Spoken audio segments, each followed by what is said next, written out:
And welcome back into a new week, which means it's time for a fresh slate of Daily Dozen Sports. Nick Teague joined alongside David Collier right here in Lubbock, Texas to get you underway.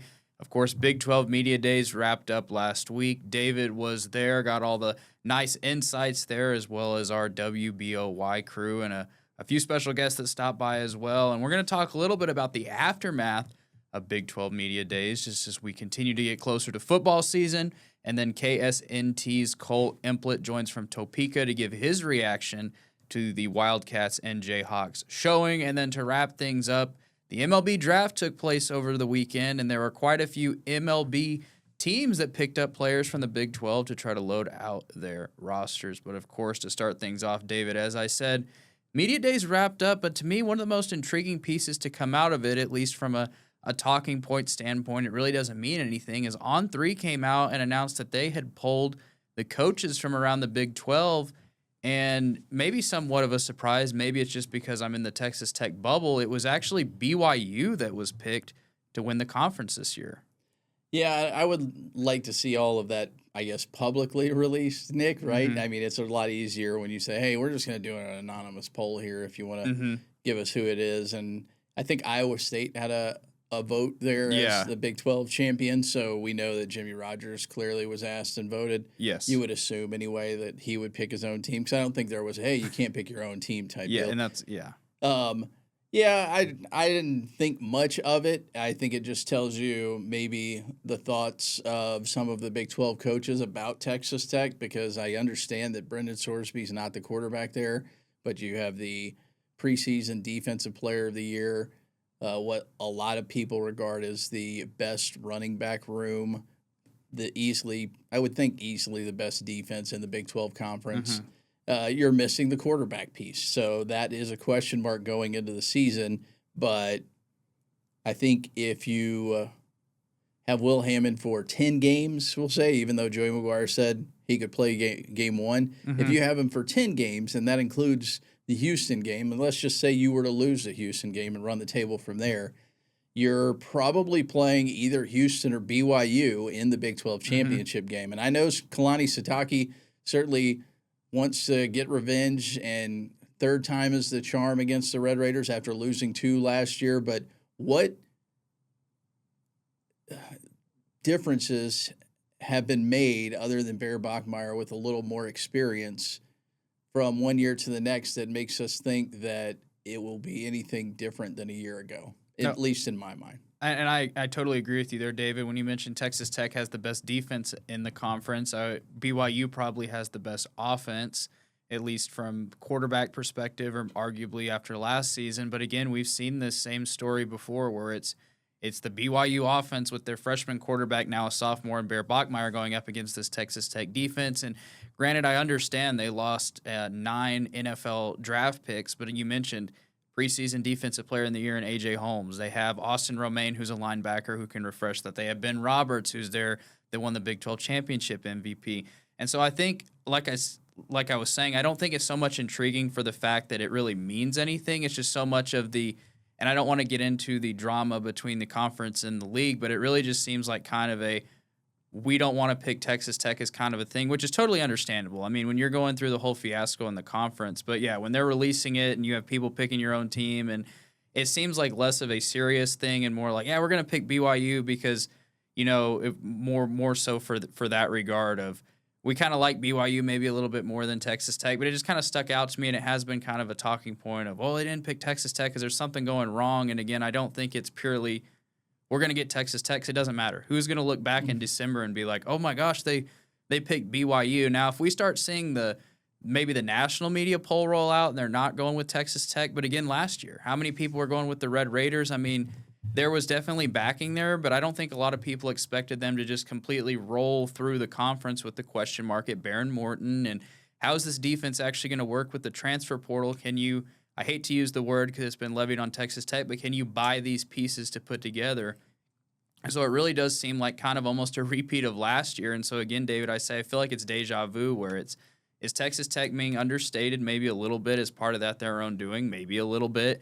But it really just kind of seems like they're trying to find some way to maybe devalue them, just that way it's not a like a just complete conclusion before the season even starts that Texas Tech is going to just run their way to another title. And I'm sure this is something we can discuss with the BYU folks that join us on a weekly basis, Dan and Green. But I'll be honest, I don't want to slight BYU. No. Maybe it just is, the media from the rest of the conference going, look, they've been there. They've lost to them 2 times in a row. It's hard to beat somebody 3 times in a row, and they're not playing in the regular season. And I'm not saying BYU can't do it, and we don't know. Look, exactly. We go into this, and we remember last year's defense and how dominant that defense is. We don't know that Adam Trick is going to be David Bailey, right? We don't know that Trey White is going to be Romello Height, vice versa, whatever you want to say. We don't know that these guys are going to be the Lee Hunters or the Jacob Rodriguez's. I mean, let's remember the history of football here. I know we're in a new world with NIL, but the history of football and defense at Texas Tech, at least for the last several decades, has not been very high praise for the defensive side of the ball. That certainly has changed, but you don't know. It's different pieces. Last year, it certainly worked. Joey figured out how to put all that together, and Shieldwood figured out how to put all that together.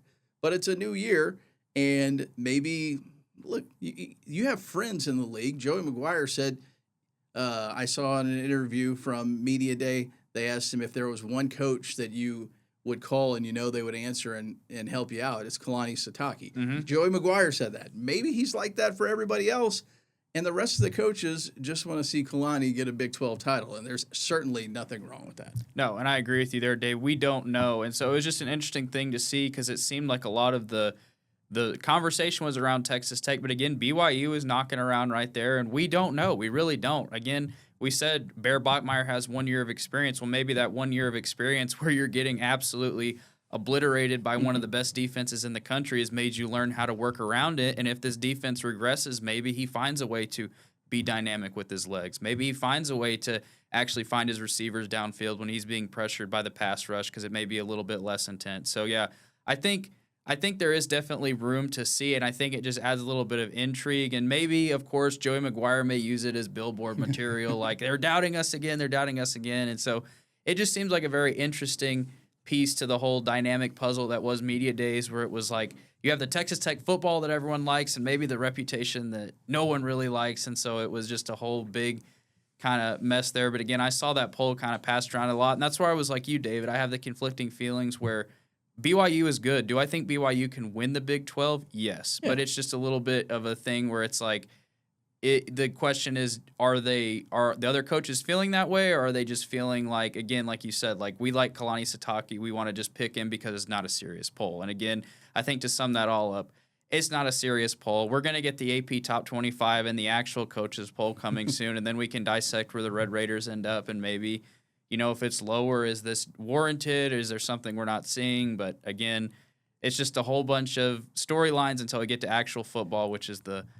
fun stuff there. But that'll about do it for our opening segment there. And we come back, we're going to get reactions to actual meat and potatoes at Big 12 Media Day from both head coach Colin Klein and Lance Leipold from KSNT and Topeka's own Kole Emplit. We'll be right back here on Daily Dozen Sports.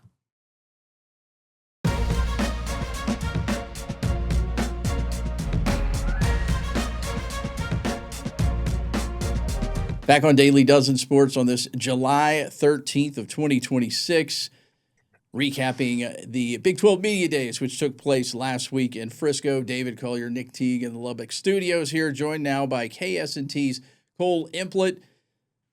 They're talking Kansas and Kansas State. Cole, what were your thoughts after seeing both of the programs visit with the media there in Frisco to discuss the upcoming football seasons?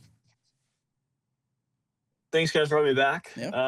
Uneventful, right? I don't think nothing too much happened. Listen, I mean, it's media days. Nothing really crazy happens. I feel like the more conversation was the commissioner versus some of the media this time around. Right, but no, with Kansas, for instance, I think the big question mark has been, well, Jalen Daniels is gone. He's been infamous with KU football. So who's going to be the quarterback? Well, we didn't get an answer. Didn't expect to get an answer. We won't get an answer until practically the day before their first game. So I'd like for Lance to say a little more something on who maybe has the edge, and we really didn't get that. So nothing really much on the KU side. For K-State, I appreciated some of the answers that Colin Klein and Avery Johnson had to give. It was more than just the generic, oh, we're looking to have a great season. Avery was very raw with his emotions and feelings, saying like, hey, we kind of put all of our eggs in one basket this past season. He said he didn't really like the idea of being more of a standstill pocket passer kind of guy when he's a very mobile guy with his legs. He openly embraced that and said he's looking to get back to that. So I appreciate him and Colin, kind of like saying like, hey, this is what we're trying to do and being a little more open to it. Yeah, and Cole, you mentioned, and I want to go back to the quarterback thing because that could be maybe something we dig into. For those of us that maybe aren't aware, as I'll even be honest in myself with Kansas, what is that quarterback battle that's going on there, and maybe headline the two, maybe even three that are fighting to be the leader for the Jayhawks? For sure. And that's just, like you said, it's not really too big because it's exactly that. KU's not expected to be great, right? No matter what the quarterbacks come in, they're not expected to be phenomenal by any means. Right now, it's between Cole Ballard, Isaiah Marshall. These guys have been in the program for a couple of years. Isaiah Marshall was pretty much quarterback 2 behind Daniels last season.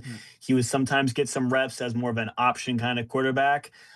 So 2 guys who've been in the program, they know what Leipold likes. And I think it's going to come down to pretty much the last day of camp. If I had to give any edge, I'd just say Marshall, just because he simply has more playing reps than Cole Ballard, especially on paper. So it doesn't really differentiate whoever is the starting quarterback. No one gives a really upper hand at any strengths or disadvantages, if that makes sense. Yeah. Understandable there. In Manhattan, sorry, I'm going to jump to the other one real quick here, Cole. Sorry, Nick. No, you're good. What were your thoughts on Coach Klein? I was just wondering, I don't know how much you've had a chance to interact with him since he was named head coach. How do you think he handled the whole situation? Again, I understand what media days are, and, some people, head coaches go there and they like to have a good time. Some of them are business-like, and obviously it was the first one for Coach Colin Klein as a head coach. What were your thoughts on how he handled everything and getting prepared to be in his first year as the head coach there? Yeah, I thought he handled everything well. As it typically goes, again, you want something, right? You don't want the generic coach talk. And he gave a little more to that. He really emphasized the point where he's very excited to want to be the head coach. Of course, so infamous with K-State football, being a Heisman contender back in his playing days and now being the head coach. He knows there's expectations to win. Now, he knows that the fans don't expect him to win a national championship overnight or anything like that. But I really like his situation, just the way that he talked about Avery. It wasn't like, hey, we're going to force Avery to do things he doesn't like. He was very open, like, hey, Avery's our guy for a reason. We're going to build the offense around him, which is something they didn't do last season, and they're going to go from there. They're going to play to their exact strengths. He emphasized that, he's not hiding anything in that regards, and I think he spoke really well and represented K-State really well at his first media days. What do you expect from them defensively this year? Obviously, it'll be a little bit of a change from one year to the next, but I found it interesting at the end of the main media availability for Coach Klein at the big stage. One of his defensive players asked him about, I guess, maybe the spring game, and you could kind of tell as the offensive guy that he is, he was kind of frustrated with the way the defense maybe dominated the offense at times during spring practice. Yeah, and that's why they didn't have a spring game, right? Maybe you didn't want their offense to go and get dominated by the defense. I think it's to be really good. Obviously, you lose some key players, especially in the transfer portal. Austin Romaine going to Texas Tech. It's a hard guy to replace, but it's still a really strong defensive line, which I think is going to be their MO this year. Great in the secondary, but on the defensive line, I think everyone's looking forward to Wendell Gregory coming in from Oklahoma State. Was the Big 12 defensive freshman of the year. I think he can be really a great player for the Cats on the gridiron this fall. But I like to say that I think they've gotten a little bit better despite losing some key players to the middle. Yeah, Cole, and you mentioned expectations there when it comes to, a unit on the field. But then you mentioned earlier, nobody really expects Kansas to do anything. And I guess that sentiment can be shared over to K-State. Do you think that these expectations are fair? And do you think that there's a chance that one of these two teams kind of comes out of nowhere, and maybe who do you give the edge to finish above the other in the standings? if I had to give the edge, I'd go K-State. K-State's just the more talented team. There's no discrepancy about that on paper. They have a more talented roster, and I think they have a really easy schedule. Easy for a Big 12. Yeah. I think their non-conference, they should go 3-0. And their schedule is pretty favorable in the Big 12. Kansas a little differently, where, again, if you're still trying to figure out your quarterback, you're getting to where we're about midway through July, still don't know that answer. A lot of more question marks. They're not really as concerned about, hey, we're going to compete in the Big 12. Their goal is to make a bowl game. They didn't make a bowl game the last 2 years. They're trying to get back to bowl eligibility. Meanwhile, K-State, I feel like you say it every year. K-State, I think, could be a dark horse to win. Obviously, it's going to be run by Texas Tech, BYU, Utah up there. But K-State has a very favorable schedule where if they can edge some of those wins that maybe they shouldn't get, go in 2 losses in November, I think they have a good shot to at least make the title game. But there's no expectation for them to win year one, a conference championship, but it's just simply improve upon 6 wins, which, I thought their coaching staff thought the talent they had last year was much better than 6 wins. Yeah, and Cole, who knows? I mean, I remember that 2022 team that wasn't the best in the Big 12, but they won a couple of games. They kept pace with that really hot TCU team. You get them to the Big 12 title game, you play your best football of the year, and you won a Big 12 championship. And if it was in the modern format, that would have punched their ticket to the playoff, which I think they would have been ranked in the top 12 anyway after that year. But again, who really knows from the Wildcats? And like you said, if they can keep pace with the somewhat favorable schedule, who knows if the Wildcats end up there and then you pull an upset and all of a sudden we're talking about Manhattan, going to the playoff for the Wildcats. So who really knows there with what's going to happen there in Colin Klein's first year could exceed a lot of expectations. Wouldn't it be something if K-State can get to the playoffs? Under Colin Klein, the golden boy leading his squad to the playoffs, that would be something. That'd be pretty special. So obviously for me, a guy who covers the team, I'm rooting for that, right? I want to go cover the playoffs. That'd be cool. Yeah. But I think he's obviously very excited just because he's in a great spot where it's like there's no real pressure on him this year. I don't think there's real pressure on him in 2 years. It's simply improve from 6 wins, which I think they'll do this year, and eventually put your name back into the conference contender situation. Well, you talk about the postseason there, switching gears here. I don't know how closely you guys followed, but a total of 8 baseball players from both Kansas and Kansas State are drafted over the weekend.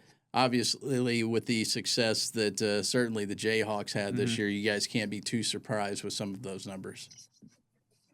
Oh, for sure. Obviously, Tice LeBlanc going off the board, the first to Detroit. We all saw that coming. It was really cool to see day 3, Brady Ballinger also get taken by Detroit. So nice of them to have both be in the organization there. Obviously, some great pitching.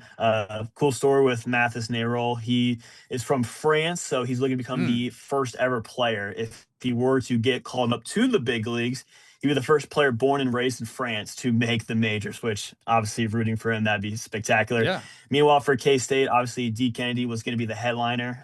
Him and Tice LeBlanc just lit it up this season. So nice to see him go to the Cardinals. Obviously, James Guyette got taken, a great pitcher for them. And I was surprised. Bear Madliak, their catcher, was taken. I expected that. Tazwell Butler, a pitcher who maybe not more of a well-known name, maybe even for us a well-known guy, but he got taken because they really trusted what his arm could potentially develop into. And I think obviously that's the fun game when you play with the MLB Draft. In the 70s, you take like a bag of chips, right? And that's the whole joke. So you get to those later rounds, you're just looking for potential at that point. So nice to see him get picked up as well.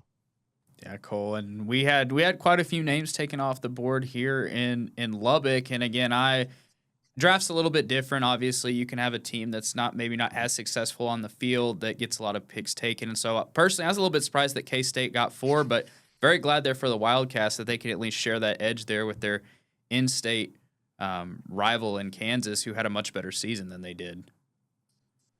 Right.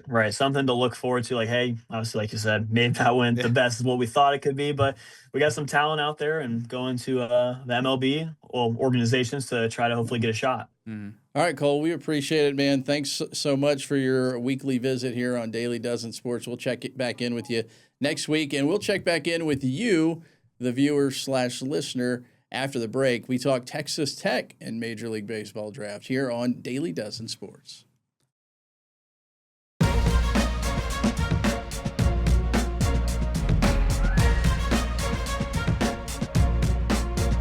Welcome back into Daily Dozen Sports, into the final segment of our Monday edition. And for those that were unaware, this weekend was the MLB Draft as the teams head into the All-Star break, getting to reload their farm systems. And David, we had 56 selections from the Big 12. That ties the third most in conference history. Of course, maybe not with the showing that we're used to from the Big 12, but still got a team to Omaha. Shout out West Virginia, and still getting lots of talent off the board there this weekend. Yeah, and it just shows you the potential of an athlete can be on a team, and they maybe don't have the greatest numbers. You mentioned the number of Big 12 athletes that are drafted over the weekend, and the first one off the board is a Red Raider, and we all know Texas Tech certainly had its struggles at times on the diamond this past season, and the first one off the board, Logan Hughes, going 17th overall to the Houston Astros, just the fourth Red Raider all time to go in the first round, which is kind of mind-boggling to me. I know Donald Harris went first many moons ago because I have plenty of his baseball cards. And then Josh and Jace Young, the only other first-rounders. So Logan Hughes, certainly a lot of people saw a lot of potential in him. Throughout the year, everybody said he was going to be a first-round pick, and you're just like, okay. And part of that is just because you're looking at the team. Yeah. You know, and that's not necessarily fair to the individual. And then you look at his numbers, and there are a lot of intangibles with Logan Hughes too, but second all-time in Big 12 home runs in Texas Tech history. And you think about that, and you think of the other two people that we just mentioned there, right? And I think Joe Dillon has the record, and he was at the beginning of the Big 12. But then you go, Logan Hughes only played 2 Big 12 seasons for Texas Tech, and he's second all-time in school history in Big 12 home runs. He plays first. He plays in the outfield. He's one of those guys that you look at him and you go, there's no way he's getting to that ball, and he'll lay out and catch a ball. And the one thing that I like about Logan, and it's not any attribute, like it's not like a 5-tool player. Maybe it's the 6th tool, if there's such a thing. But we've talked about the struggles of that team, and every time you saw Logan Hughes, he was smiling. And I know that sounds really dumb, but at the same time, the struggles that he went through the last 2 years here at Texas Tech, always had a smile on his face, always positive, and I think that's something that somebody out there probably likes to see in a baseball player. And he's one of those typical first basemen. You know, Freddie Freeman's a good example. Most first basemen, you get on first base and you almost have to tell the first baseman to shut up because they're so talkative and, you know, jovial. That certainly fits the mold for Logan Hughes, and I hope the best for him, even if he is a Houston Astro. Yeah, and I'll tip my hand there. I am quite familiar with the Astros organization. I'll let you fill in the blanks to why that may be. Yeah. But when you look, especially with an outfielder, I don't think he's going to play the infield. No. You're set with, you have Christian Walker at first. You have a really solid infield, even, with the injury to Carlos Correa there. But you look in the outfield, it's a lot of younger players, and even the ones that are veterans like Jake Myers isn't the biggest bat on the team. So I think if he can translate that hitting, with the Space Cowboys and the Hooks and whoever else he ends up going to, I think if he can work his way to get the call up, he could be a big outfield asset for an Astros team that's making a push against their in-state rivals and the Rangers, where if he can keep his fielding up to the level where he can maybe sub in for like a Cam Smith or somebody, or he can go in the outfield and again, maybe even be a pinch hitter where he's maybe not fielding, but he's a big bat that can actually maybe not hit a home run every time, but can be more reliable than some better fielders but worse hitters. I think he has some true potential, maybe even to play this year, but I think maybe if that's a little bit of a stretch, maybe even next year if the Astros are still trying to figure out their outfield lineup as the Astros of the past are all kind of moved on and went around to different areas in the MLB. But yeah, very, very glad for Logan Hughes, and I'm very glad that he's part of the Astros organization, at least personally. Yeah, he was. Yeah, I understood. He was one of 5 Red Raiders that wore the red and black that were drafted over the weekend. Caden Ferraro went in the 3rd round, 86 overall to the St. Louis Cardinals. Kyler Thompson, center fielder, to the Los Angeles Dodgers in the 9th round, 283rd. And you're getting into the slot money for him was like $200,000, so it's a little bit significantly less than the $4-point-something million that Logan Hughes is getting as a first-rounder. Matt Quintanar, catcher with a cannon for an arm, drafted in the 16th round by the Phillies, and one of the last picks in the 20th round now a former Red Raider, a South Carolina Gamecock, but still, Connor Schaus goes to the Mariners, 610th overall. 2 signees did get drafted as well for the Red Raiders, so you'll be on the lookout. They have to decide if they want to sign by, I believe, the 27th or 28th of July. That being a third baseman, shortstop Drew Gonzalez from El Paso Americas, and Ryan Barker, a third baseman out of Arizona. 2 guys you certainly hope you see here in West Texas with the Red Raiders. The one person that didn't get drafted, though, Nick, that I'm the most excited about, I was looking this up, and I love the MLB Draft tracker because you can just put the first name in, Yes, and it'll pull up every single player. 9 Carsons were drafted. That's not the highest, but 9 Carsons were drafted.